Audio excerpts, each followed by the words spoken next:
grain growing project, which is our big ongoing project. I don't know if many of you are familiar about that, but Paul is in charge of that. And we have, just to introduce him, we have not just a Facebook page and a meetup page, but we also have a blog, believe it or not. And the blog really is Paul's work. He has taken a great deal of interest in our grain growing project. And I'll start at the end to say that we're going to harvest sometime in the spring, and we need everybody there to volunteer with your garden shoes.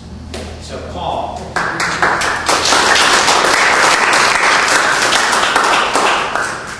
It's been a lot of fun. This is about a half-acre area of very rich soil that was used for tomato growing and has been fallow for some time. It's a beautiful field and open area.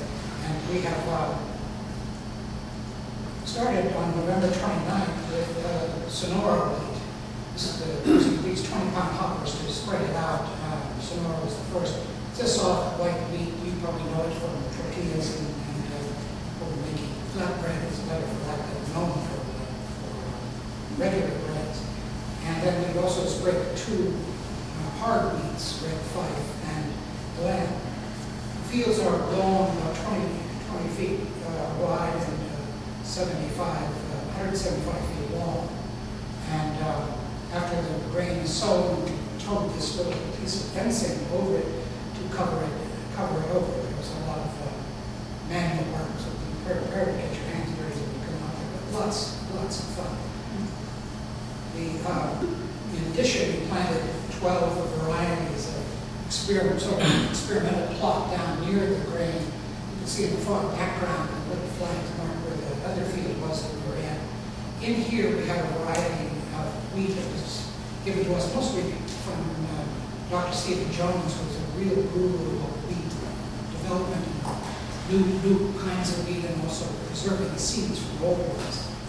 And he works over there. He's with the Oregon State University. These are the kinds of wheat that he gave us a plant. On the left are older grains that were grown on the West Coast in the 1800s, mid-1800s, late 1800s.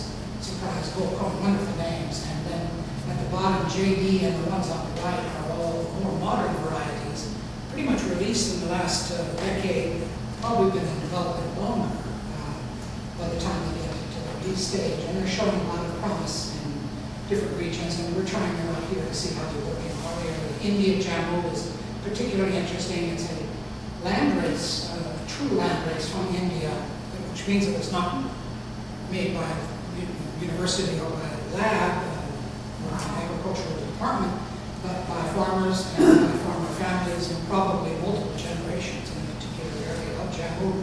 And it's proving very well. It's being looked at very seriously in Canada, the United States, and quite around the world.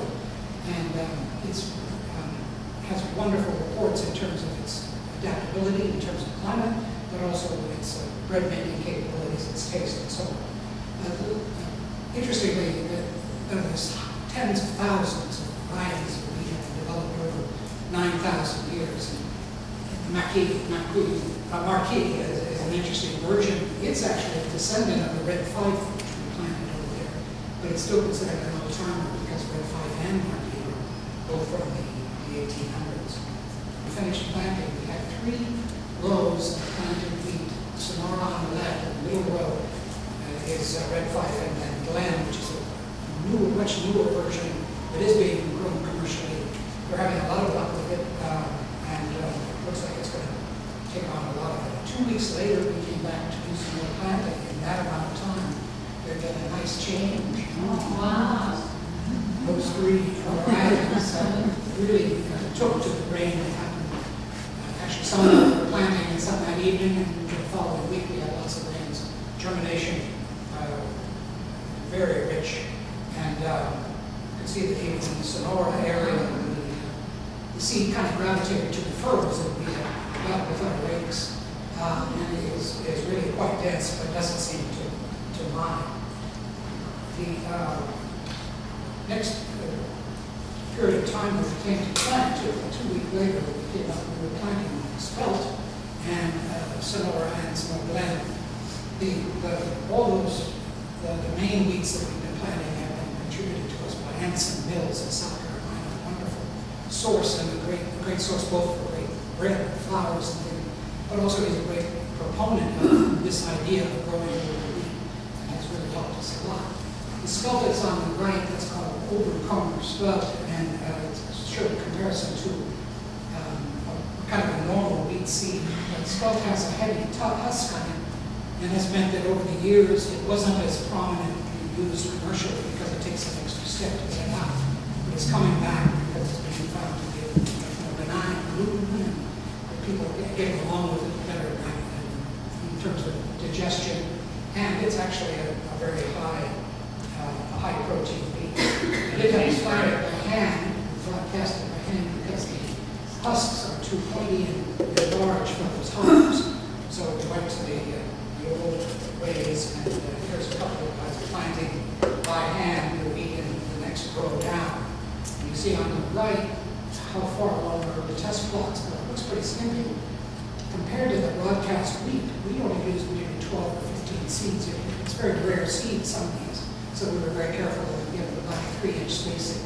So they kind of look skimpy, but they actually are at the 1.5 to 2 inch height in only those 2 weeks. So they seem to be happy in this part of the field as well.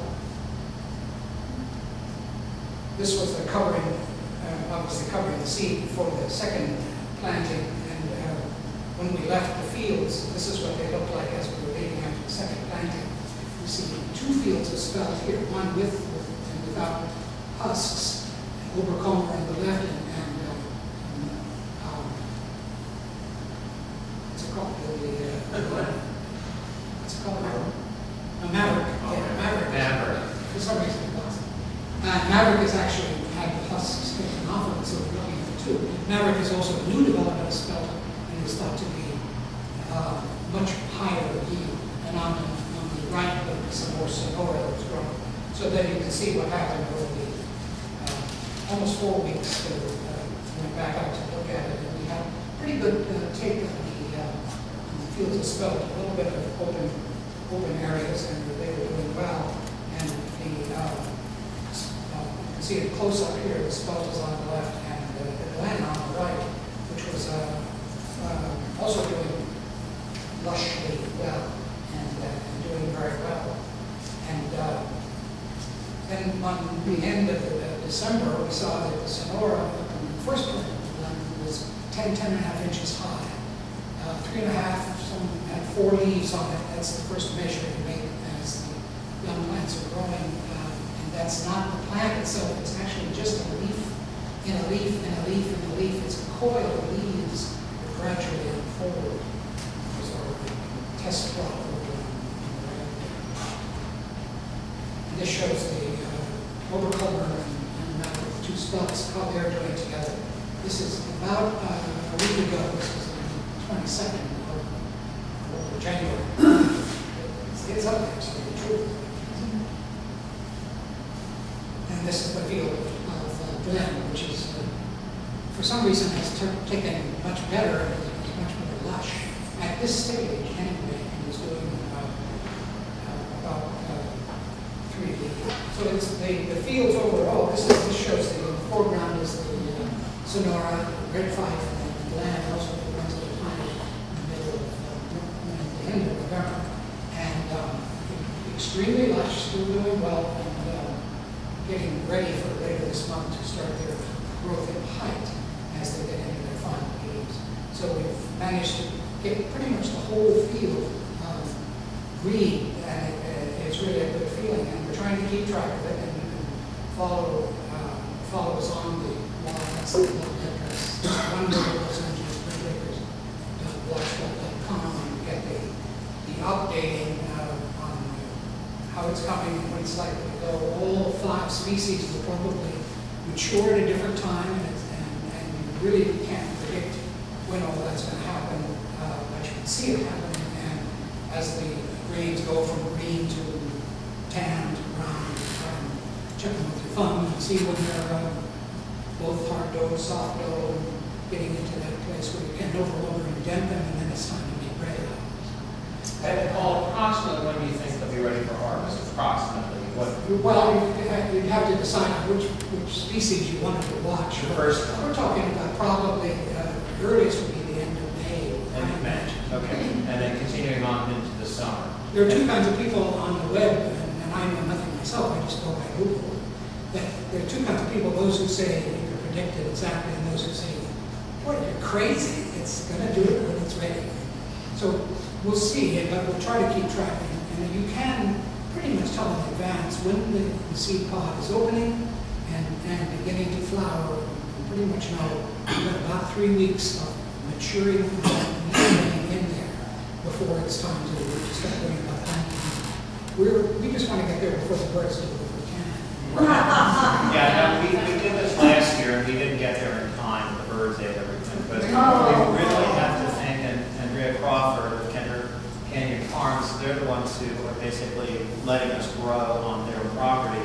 Not only that, but they have made arrangements with Anson Mills to get a combine, a small combine down here that we can actually use. They're growing, I think, 50 acres of Sonora wheat up in Hollister, which is where they do most of their growing.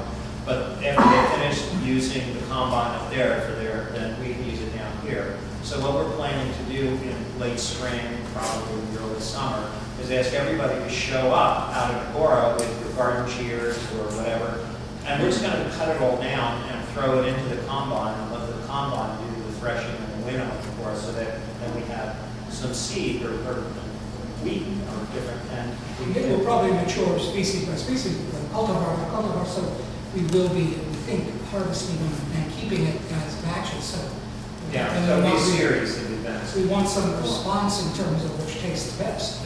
Right, and the idea, of course, is that we're going to make this a farm lunch. So, Rescue, we'll send out lots of announcements about this, but it's going to be a potluck, and we'll set up tables out there. And the workers will be out there in the fields, just like in the paintings, and then they'll come back and have a wonderful farm lunch under the trees out there. We're not going to pay you, so it's the best. So I'll pass these around. This is the Sonora. It's about 5 leaves now. And the kernels of wheat are down here at the very bottom, getting ready to make their move up. But they actually are, with a microscope, you can see the kernels themselves. I'll pass these around. And you pull this out of the ground today? This is today's Sonora, yeah. Right. You're growing some in your house? This is some from my yard, so it's got a little bit warmer number of degree days than out there. This is a piece of the Oberkulmer, the traditional classic spelt. It's only 3 weeks old. But you can see when you look at this closely, you can see the spelt seeds on the bottom. They still have the husks. Now the plant doesn't have any trouble getting through those. It's just the millers who have trouble. So you'll be able to see how big they are. Great. I'm not supposed to seeds. Here's some conventional size seeds to compare. I don't know if you can hand the seeds along with that. So this gives you an idea of what the Ellie Red Bakers are trying to do. We're basically focused on doing as much of the growing and the production of bread locally as we can. Nobody's been growing this grain in this quantity in the Los Angeles area for 100 years at least. So we're truly pioneers here. And based on our results of this, we will have a much better idea of what grows in Southern California, what kind of grains grow in Southern California, because there's money to be made in this. As Andrea Crawford at Canyon Farms knows quite well, this can be pretty lucrative. So we've entered into a kind of an arrangement with her where this first batch will have access to the grain and at a reasonable price in exchange for her allowing us to use her property and her water and all that kind of stuff. So we'll do okay. Now, after this year, we'll sort of figure out how to proceed. But now things look pretty good. We'll take one quick question. Well, we really haven't figured that out in terms of selling it. We haven't figured out about selling it. I mean, we'll, as any LAPD member who's interested in it, is going to probably have to buy it from Andrea, who said that she would give us a very, very good price on it. Now, remember, what she's going to be selling us is the grain itself. We will somehow have to get it milled, which segues very nicely into the next presentation, which is Nan Kohler here. Thank you, Paul. Thank you.